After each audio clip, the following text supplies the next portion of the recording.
Hello guys, technical night में आपका स्वागत है। आज की जो अपडेट है वो एसएससी की तरफ से है। दोस्तों, एसएससी में जूनियर इंजीनियर की वैकेंसी आउट हो चुकी है, जिसमें कि डिप्लोमा और डिग्री वाले अप्लाई कर पाएंगे। तो इस वीडियो में डिटेल्स में डिस्कस करेंगे क्या होगी एलिजिबिलिटी क्राइटेरिया, क्या है सिलेक्शन प्रोसेस, एप्लीकेशन फीस क्या होने वाली है। तो देखें, हमें एसएससी की ऑफिशियल साइट पर इसका लिंक आपको वीडियो को डिस्क्रिप्शन में मिल जाएगा। तो डायरेक्ट विजिट पर आ जाएंगे और जो भी करने चैनल पर नए हैं, चैनल को सब्सक्राइब जरूर कर दें, क्योंकि इस चैनल पर आपको टेक्निकल जॉब से रिलेटेड सारी इन्फॉर्मेशन प्रोवाइड की जाती है। देखिए, यहाँ पे लिखा हुआ है notice for junior engineer civil mechanical electrical examination 2024। तो यहाँ पर क्लिक करके फुल नोटिफिकेशन की पीडीएफ डाउनलोड कर लेते हैं और ये पीडीएफ आपको हमारे टेलीग्राम ग्रुप पर भी मिल जाएगी। सबसे पहले बात करते हैं इंपॉर्टेंट डेट की। Date of submission of online application 28/3/2024 से 18/4/2024 तक अप्लाई कर पाएंगे। लास्ट डेट आपकी 18/4/2024 रात के 11 बजे तक रखी गई है। Last date and time for making online payment रखी गई है 19/4/2024, यानी कि एक दिन आपकी ज़्यादा रखी गई है ऑनलाइन फीस पेमेंट की। Date of window for application form correction and online payment for correction charge आपको रखा गया है यहाँ पे 22/4/2024 से लेकर 23/4/2024 तक। Tentative schedule for CBT paper first, यहाँ बहुत अच्छी बात है कि आपकी एग्जामिनेशन डेट भी बता दी गई है 4/6/2024 से लेकर 6/6/2024 तक। और paper second to be notified later, यानी कि ये आपको बाद में डेट बताई जाएगी। कोई भी अगर इससे रिलेटेड आपको क्वेरी है तो यहाँ पर आप संपर्क कर सकते हैं। सबसे पहले बात कर लेते हैं details of post essential education qualification की। देखिए, बीएसएफ जो है, सॉरी बीआरओ बॉर्डर ऑर्गेनाइजेशन में जेई सिविल में डिग्री इन सिविल इंजीनियरिंग करके रखे हैं, या फिर आपने 3 ईयर का डिप्लोमा इन सिविल इंजीनियरिंग करके रखे हैं और आपके पास 2 साल का वर्किंग एक्सपीरियंस है प्लानिंग एग्जीक्यूटिव मेंटेनेंस या फिर सिविल इंजीनियर में अप्लाई कर पाएंगे। यानी कि यहाँ पर बीबीटी के लिए कोई भी एक्सपीरियंस नहीं है, सिविल वालों के लिए 2 साल का एक्सपीरियंस रिक्वायर्ड है। मैक्सिमम एज लिमिट 30 साल रखी गई, जो कि यूआर ईडब्ल्यूएस वालों के लिए। ओबीसी को 3 साल का, एससी एसटी को 5 साल का एज रिलैक्सेशन भी देखने को मिल जाएगा। इसी प्रकार जेई इलेक्ट्रिकल मैकेनिकल की भी सीट है। डिग्री आपने इलेक्ट्रिकल या फिर मैकेनिकल से करके रखा, अप्लाई कर पाएंगे। डिप्लोमा वालों के लिए 2 साल का एक्सपीरियंस रिक्वायर्ड है।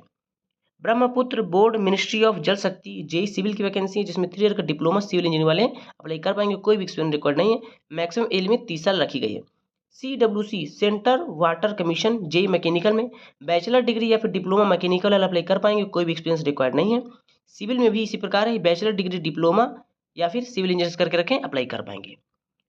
CPWD जेई इलेक्ट्रिकल की डिप्लोमा इन इलेक्ट्रिकल इंजीनियर या फिर मैकेनिकल इंजीनियर, यहाँ पे देखिए क्लियरली मेंशन है कि जो जेई इलेक्ट्रिकल करके पोस्ट है इसमें डिप्लोमा मैकेनिकल और इलेक्ट्रिकल दोनों ही अप्लाई कर पाएंगे। मैक्सिमम एलिमेंट 32 साल रखी गई है। सिविल में डिप्लोमा इन सिविल इंजीनियर वाले अप्लाई कर पाएंगे।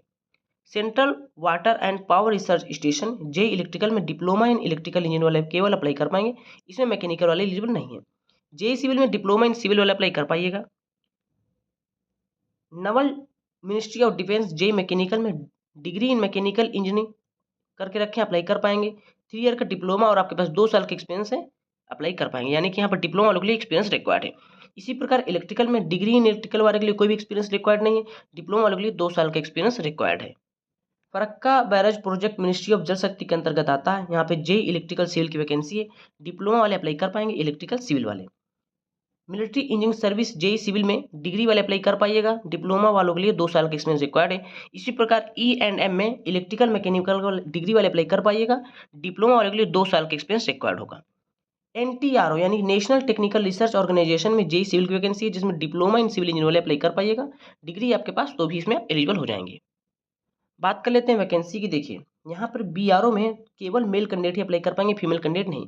काफ़ी अच्छी वैकेंसी, आपको टोटल 438 वैकेंसी देखने को मिल जाती है जेई सिविल में। दोस्तों, जेई सिविल की जो टोटल वैकेंसी है 788 है और यहाँ पर इलेक्ट्रिकल वालों के लिए 180 वैकेंसी देखने को मिलती है।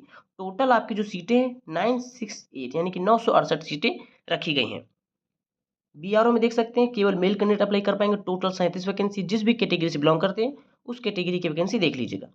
Brahmaputra board ministry of Jal शक्ति में 2 सीटें हैं टोटल, जो कि यूआर की 2 हो जाएंगी। सीडब्ल्यूसी मैकेनिकल में 12 सीटें हैं।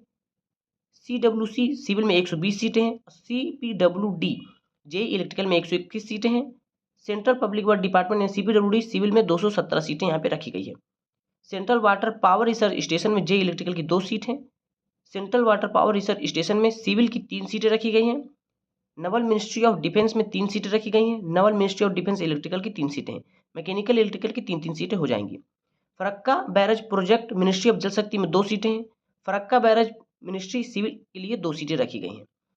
यहाँ पर military engineering service vacancy to be intimated in due course, यानी कि यहाँ पर अभी MES की कोई वैकेंसी नहीं दी गई है। थोड़ी देर में आपको वैकेंसी देखने को मिल जाएगी। जैसे कोई अपडेट रहती है MES की तरफ से हम आपको टेलीग्राम के माध्यम से सूचना दे देंगे। इसी प्रकार MES में JEE इलेक्ट्रिकल मैकेनिकल की टेंटेटिव वैकेंसी रखी है। नेशनल टेक्निकल रिसर्च NTRO में टोटल 4 सीटें देखने को मिल जाएगी सिविल वालों के लिए। जो भी कैंडिडेट PWD कैटेगरी से बिलोंग करते हैं यहाँ पर देख लीजिएगा, suitable category for benchmark disability, तो किस प्रकार की PH कैंडिडेट इसमें अप्लाई कर पाइएगा। बात कर लेते हैं एज लिमिट की, जिसमें भी 30 साल एज लिमिट रखी गई है उसमें 2/8/1994 से लेकर 1/8/2006 तक अप्लाई कर पाइएगा। जिसमें 32 साल एज लिमिट रखी गई उसमें 2/8/1992 से लेकर 1/8/2006 वाले अप्लाई कर पाएंगे। बात करते हैं how to apply and application fees. इस बार आपको सबसे पहले वन टाइम रजिस्ट्रेशन करना होगा, जो कि ssc.gov.in के ऑफिशियल साइट पर। एप्लीकेशन फीस के बारे में बात करते हैं, जो कि 100 रुपये एप्लीकेशन फीस लगने वाली। यहाँ पर women candidate belonging to SC ST PWD ex serviceman candidate के लिए कोई भी एप्लीकेशन फीस नहीं है, केवल UR OBC EWS वालों को 100 रुपये लग जाएगी। जो भी कैंडिडेट इसको अप्लाई करेंगे तो अच्छे से अप्लाई करेंगे, क्योंकि यहाँ पर करेक्शन चार्ज काफ़ी हाई रखी गई। यानी कि देखिए, the commission will levy uniform correction charge of 200 for making correction and resubmitting modify corrected application for the first time and 500, यानी कि 500 रुपये लगेगी अगर आप सेकंड टाइम करते हैं। फर्स्ट टाइम में 200 रुपये और सेकंड टाइम में 500 रुपये। अब टोटल आपकी एप्लीकेशन फीस 100 रुपये रखी गई। इसलिए जब भी आप इसको अप्लाई करें तो ध्यानपूर्वक अपना अप्लाई करिएगा, सारी चीज़ें देखकर। बात कर लेते हैं एग्जामिनेशन सेंटर को। लगभग आपको ऑल ओवर इंडिया में सेंटर देखने को मिल जाएंगे। यदि आप सेंट्रल रीजन चूज करते हैं तो यहाँ पर आपको देखने को मिल जाएंगे। उसके बाद ईस्टर्न रीजन में चूज करते हैं तो इस जगह पे आपको एग्जामिनेशन सेंटर देखने को मिल जाएंगे। कर्नाटका केरला रीजन इन KKR में अप्लाई करेंगे तो ये सारी चीज़ें देखने को मिल जाएंगी। मध्य प्रदेश में MPR रीजन में ये जगह आपको देखने को मिल जाएगी। नॉर्दर्न ईस्टर्न रीजन में यहाँ पर आपको एग्जामिनेशन सेंटर देखने को मिल जाएंगे। इसी प्रकार नॉर्दर्न रीजन में दिल्ली, अजमेर, बीकानेर, ये सारी चीज़ें आपको देखने को मिल जाएगी examination centre. Northern western region यानी MWR में चंडीगढ़, हमीरपुर, शिमला, ये सारी चीज़ें देखने को मिल जाएंगी। साउदर्न रीजन में आपको ये आपके एग्जामिनेशन सेंटर देखने को मिल जाएंगे। इसी प्रकार वेस्टर्न रीजन में भी आपको एग्जामिनेशन सेंटर देखने को मिल जाएंगे। टोटल ऑल ओवर इंडिया में टोटल 9 रीजन में एग्जामिनेशन सेंटर रखे गए हैं। तो 9 रीजन में एग्जामिनेशन सेंटर आपको जो भी नियरेस्ट हो उसी हिसाब से अप्लाई कर दीजिएगा। यहाँ पर आपको प्रायोरिटी भी देखने को मिलेगी। टोटल आपको 3 एग्जामिनेशन सेंटर देखने को मिलेगी। जो भी आपके नियरेस्ट हो उसको फर्स्ट में, उससे थोड़ा सा डिस्टेंस में उसको सेकेंड में, और थर्ड में जो आपसे थोड़ा और दूर हो। बात कर लेते हैं एग्जामिनेशन ऑफ स्कीम की। CBT आपका होगा conducted 2 paper as indicated below, paper first and paper second. Paper first आपका CBT होगा, जिसमें आपकी फर्स्ट में जनरल इंटेलिजेंस रीजनिंग होगी, 50 क्वेश्चन होंगे, 50 नंबर, यानी एक क्वेश्चन 1 मार्क का होगा। जनरल अवेयरनेस के 50 क्वेश्चन 50 मार्क्स के। उसके बाद पार्ट ए में जनरल इंजीनियर सिविल स्ट्रक्चर या फिर इलेक्ट्रिकल या फिर मैकेनिकल, जिस भी ब्रांच से आप बिलोंग करते हैं उसी के क्वेश्चन होंगे, 100 क्वेश्चन। यहाँ पर 2 घंटे का समय मिलेगा। जो भी कैंडिडेट PWD कैटेगरी से बिलोंग करते हैं उनको 40 मिनट एक्स्ट्रा दिया जाएगा। यहाँ पर 1/4 की नेगेटिव मार्किंग भी रखी जाएगी।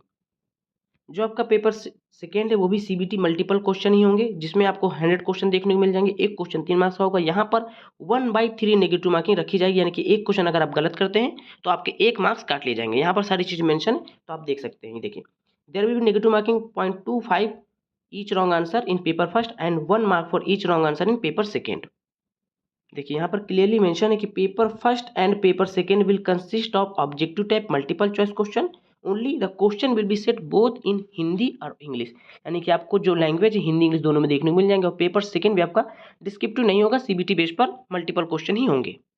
उसी के नीचे आपको ऑफिशियल सिलेबस देखने को मिल जाएगा सिविल, मैकेनिकल, इलेक्ट्रिकल का। यहाँ पर पार्ट 1 में जनरल इंटेलिजेंस रीजनिंग का दिया हुआ है, उसके बाद जनरल अवेयरनेस, उसके बाद जनरल इंजीनियरिंग में ये सिविल का दिया हुआ है, इलेक्ट्रिकल का दिया हुआ है, मैकेनिकल का दिया हुआ है।